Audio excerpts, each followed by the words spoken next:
اس کا 4 باب اور اس کی 29 آیت کو، چیپٹر 4 ورس نمبر 29، اس کا 4 باب اور 29 آیت کو خدا کے زندہ پاک کلام میں سے پڑھیں گے، سنیں گے اور قبول کریں گے۔ بڑی زبردست آیت ہے۔ مسیح کے وسیلہ سے نئی زندگی میں جب ہم شامل ہو جاتے ہیں تو ہمیں کن کن چیزوں کا پرہیز کرنے کی ضرورت ہے، کیا کرنے کی ضرورت ہے، ان میں سے ایک پہلو کو آج ہم ٹچ کریں گے اور اس ایک پہلو کے بارے میں سیکھیں گے۔ 29 آیت میں یہ لکھا ہے، کوئی گندی بات تیرے منہ سے نہ نکلے، کوئی گندی بات تیرے منہ سے نہ نکلے، بلکہ وہی جو ضرورت کے موافق ترقی کے لیے اچھی ہو، تاکہ اس سے سننے والوں پر فضل ہو۔ اسی میں کیا جب بچے نے فون ذرا بچوں کیا ٹھیک ہے، کوئی گندی بات تیرے منہ سے نہ نکلے، کیا ہو؟ کوئی گندی بات تیرے منہ سے نہ نکلے، بلکہ وہی جو ضرورت کے موافق ترقی کے لیے اچھی ہو، تاکہ اس سے سننے والوں پر فضل ہو۔ ہاللیلویا۔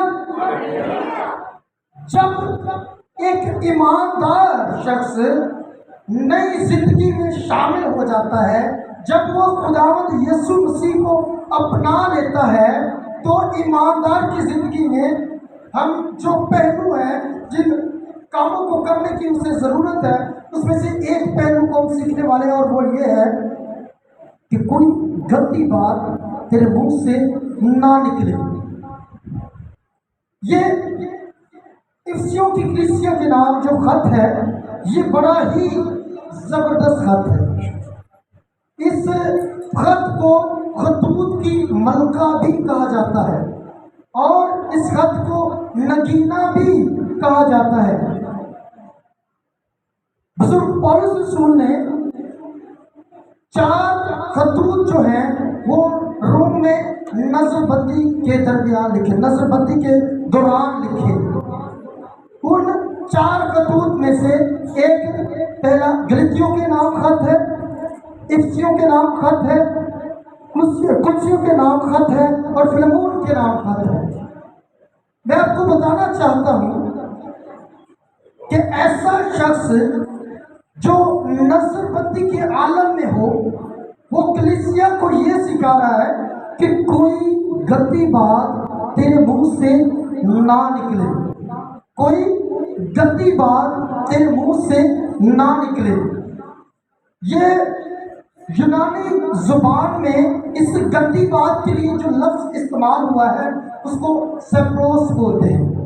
کیا بولتے ہیں؟ سیپروس۔ اور سیپروس کی میننگ ہے، سیپروس کا مطلب ہے گلا سڑا، بیا تربیا، ترکیا۔ اب ہم اس بات پر غور کرتے ہیں کہ پولس رسول سمجھا رہا ہے کہ کوئی گندی بات تیرے منہ سے نہ نکلے، یعنی کہ ایسی چیز جو گل سڑ گئی ہو، جس سے بدبو آتی ہو، جس کے پاس جانے سے بھی ہم کتراتے ہو، جس کی بدبو اتنی تیز ہو کہ جس کمرے میں ہو اس میں بدبو آنا شروع ہو جائے، اس کے پاس جانا بھی گریز نہیں کرتے۔ اس لفظ سے اس کو تشبیہ دی گئی ہے، جو یونانی زبان میں لفظ سیپروس استعمال ہوا ہے، جس کا مطلب گلا سڑا ہے، اس لفظ سے اس کو تشبیہ دی گئی ہے۔ یعنی کہ کوئی گھنونا لفظ، کوئی بدبودار لفظ، ایسا لفظ جو بدبو پھیلا دے لوگوں کے دلوں میں، لوگوں کے ذہنوں میں۔ آپ ایسی کوئی بات نہ کریں، یعنی کہ کوئی گندی بات میرے منہ سے نہ نکلے۔ اگر ہم اس عالم کو دیکھیں جس عالم میں پولس رسول اس خط کو لکھ رہا ہے، تو میں آپ کو بتانا چاہتا ہوں کہ ایک چھوٹا سا غار، اس میں وہ نیچے تہہ خانہ ٹائپ ایک چھوٹا سا ایک روم بنایا گیا تھا، جس میں ایک چھوٹا سا روشن دان تھا جہاں سے سورج کی روشنی آتی تھی، اور وہاں پر پولس رسول ایک پتھر پر بیٹھے، ایک چھوٹا سا پتھر پر رکھ کے وہاں پر خطوط کو لکھ رہے تھے۔ اور آپ کو ایک بات بتانا چاہتا ہوں کہ ہمارے گھر میں اگر اچانک سے یعنی کہ بھائی مسٹیک ہی اگر کوئی بچہ یا ہمارا بھائی تالا لگا کر چلا جائے نا، ہم ایسی گالیاں اسے دیتے ہیں، میں تو بے سڑ گیا، وہ عقل ہی نہیں آئی، انہوں پتہ نہیں سی چابی دے کے جانے، انہوں نہیں پتا ہے گا کہ میں آنا ہے۔ اور یہ بندہ اس تنگی کے عالم میں ہے، اس غار میں قید ہے، تکلیف کے عالم میں ہے، اور کلیسیا کو یہ سمجھا رہا ہے کہ کوئی گندی بات تیرے منہ سے نہ نکلے۔ خدا کا فضل دیکھیں، بجائے اس کے کہ قید میں ہونے کے انہوں باتوں دے، یہ لوگوں نے سمجھا دے کوئی گندی بات تیرے منہ سے نہ نکلے۔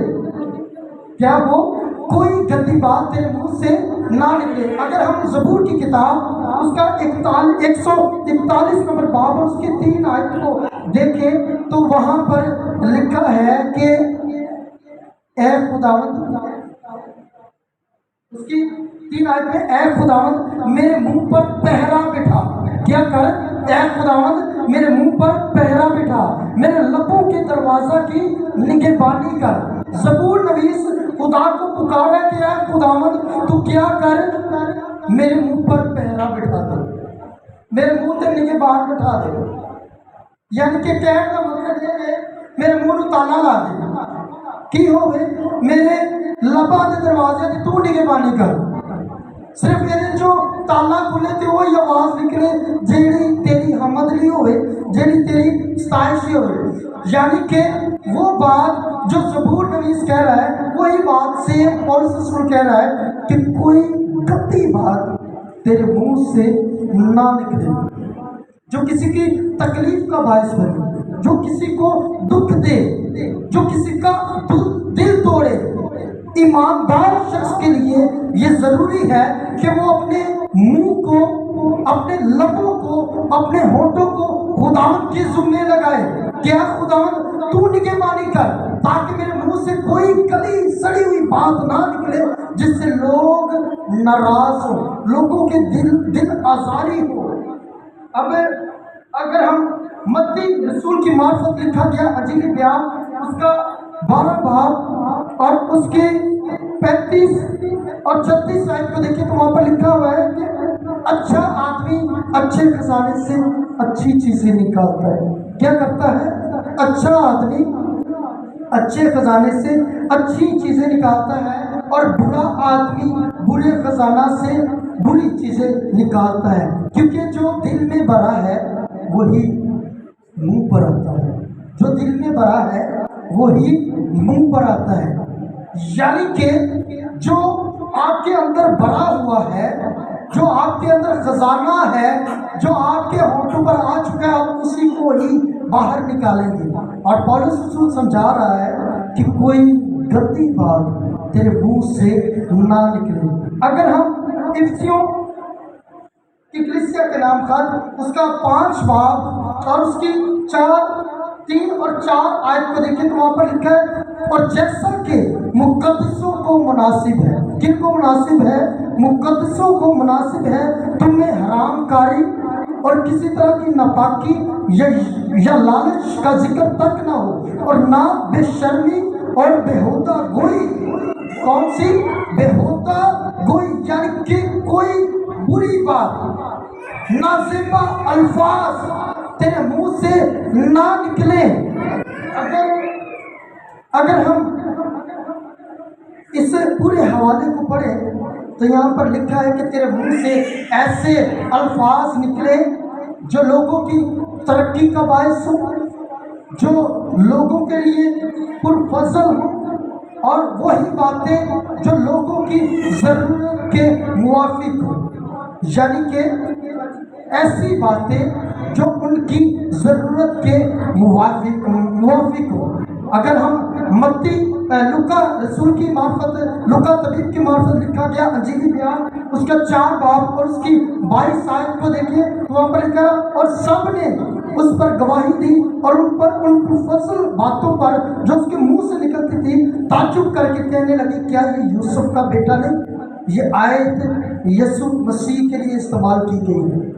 ہم دیکھتے ہیں کہ خداوند یسوع المسیح نے پوری زندگی اپنے منہ سے کوئی نازیبا الفاظ نہیں نکالے، حالانکہ لوگوں نے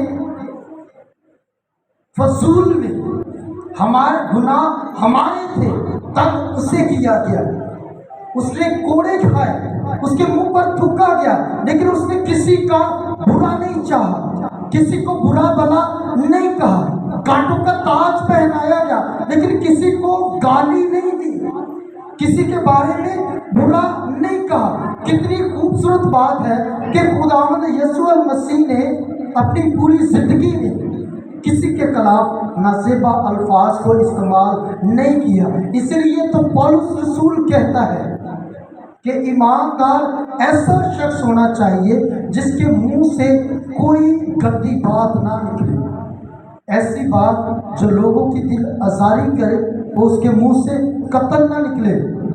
خدا یسوع مسیح جب لوگوں کے درمیان کلام کرتے تھے تو ان کا کلام کیا ہوتا تھا؟ لوگوں کی ضرورت کے موافق ہوتا تھا، وہی کلام ہوتا تھا جس کلام کی لوگوں کو ضرورت ہے، اور وہی کلام ہوتا تھا جو ان کی ترقی کے لیے ہو، اور ان کے منہ سے نکلنے والا ایک ایک لفظ لوگوں کے لیے پرفضل ہوتا تھا۔ کہنے کا مقصد یہ ہے کہ اس آیت کا پہلا حصہ کہ کوئی گندی بات تیرے منہ سے نہ نکلے، اس کو اپنانے کی ضرورت ہے، اور دوسرا حصہ جس کا خداوند یسوع المسیح نے بھی ہمیں نمونہ دیا کہ اتنی لام تان سہنے کے باوجود، صلیب پر لٹکنے کے باوجود وہ ڈاکو کی بھلائی چاہ رہے ہیں، اس کو بول رہے ہیں کہ تم آج ہی میرے ساتھ فردوس میں ہوگا، ضرورت کے موافق اس کی ترقی کے لیے، اور اصل بات صلیب پر لٹکے ہوئے لوگوں کے لیے دعا مانگ رہے ہیں کہ اب آپ ان کو معاف کر، کیونکہ یہ نہیں جانتے کہ کیا کرتے ہیں۔ بالکل ضرورت کے موافق لوگوں کی ترقی کے لیے، اور پرفضل بات جو ان کے منہ سے نکلی ہے۔ آج ہم اپنی زندگیوں میں ان باتوں پر غور کریں گے۔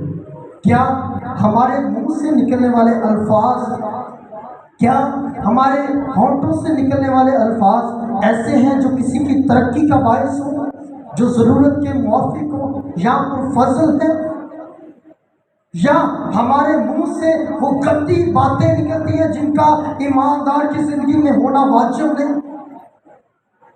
میں آپ سے کہنا چاہتا ہوں، اگر آپ نے خداوند یسوع مسیح کو اپنا لیا ہے، اگر آپ کہتے ہیں کہ یسوع مسیح میری زندگی میں کام کرتا ہے، اس کا روح القدس میری زندگی میں کام کرتا ہے، تو سب سے پہلے اپنی زبان کو گندی بات کہنے سے باز رکھیں۔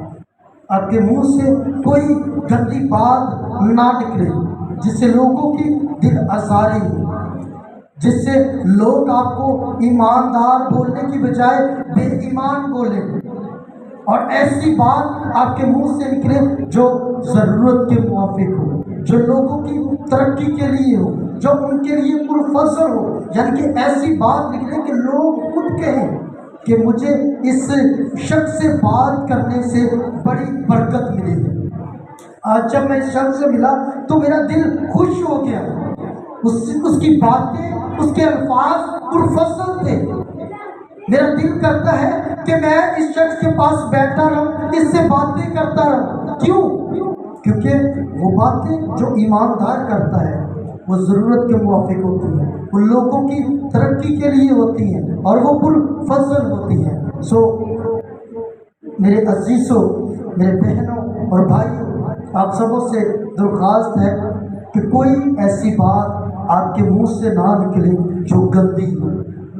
گندی باتوں کو اپنے منہ سے نکالنا بند کریں، اور ایسا کلام کریں جو لوگوں کی ضرورت کے موافق ہو، جو ان کی ترقی کے لیے ہو، جو ان کی بھلائی کے لیے ہو، اور جو پرفضل ہو۔ سو خداوند آپ سب کو آج کے کلام کے وسیلہ سے بڑی برکت دے۔